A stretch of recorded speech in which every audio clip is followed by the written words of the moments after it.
안녕하세요. 돈 되는 상식입니다. 우리는 생활 쓰레기를 무심코 버리고 있는데요. 생활 쓰레기를 잘못 버리면 최대 100만원의 과태료를 부과받을 수 있습니다. 특히 재활용 품목을 종량제 봉투에 버리는 행위로 인하여 과태료를 부과받는 경우도 있고, 라면을 먹고 포장지를 일반 쓰레기로 배출해서 과태료를 부과받거나 수박이나 과일 등을 먹고 종량제 봉투에 섞어 배출하면서 과태료를 부과받는 경우도 있습니다.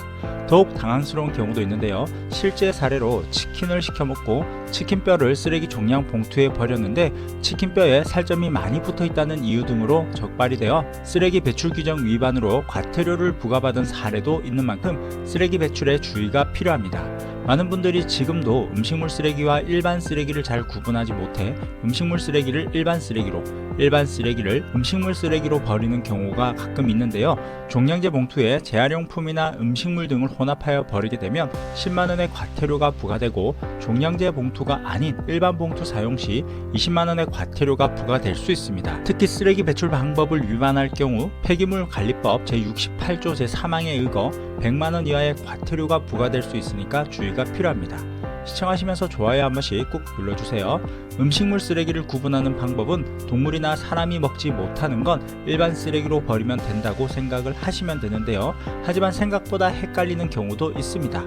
음식물로 버리면 안 되는 쓰레기부터 정리를 해보자면, 닭이나 족발 등을 먹고 남은 각종 뼈와 생선 가시, 복숭아, 자두, 감처럼 굵고 딱딱한 씨가 있는 과일씨, 땅콩, 호두, 밤처럼 딱딱한 견과류 껍질이나 무심코 버리는 대파, 쪽파, 양파 껍질, 마늘 껍질이나 각종 팥뿌리 종류는 안 되고요. 게, 랍스터, 갑각류, 전복 껍질, 조개 껍질, 계란 껍질, 메추리알 껍질 등도 음식물 쓰레기로 버리시면 안 됩니다.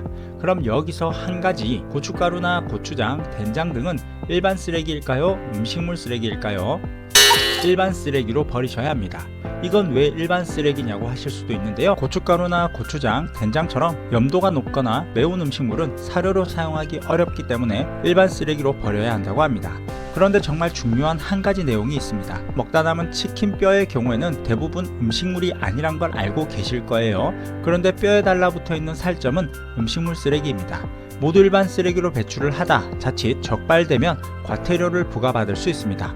그럼 상한 음식이나 수박 껍질, 폐 식용유 등은 어떻게 버려야 할까요? 상한 음식은 음식물 쓰레기로 배출하시면 되고, 수박 껍질은 적당한 크기로 잘라서 음식물 쓰레기로 버리시면 됩니다. 폐 식용유의 경우 분리배출하는 곳이 있다면 분리배출하시면 되지만, 따로 없다면 키친타올이나 휴지 등으로 잘 닦아서 종량제 봉투에 버리시면 됩니다. 그럼 올바른 쓰레기 배출로 과태료를 부과받는 일이 없었으면 좋겠네요.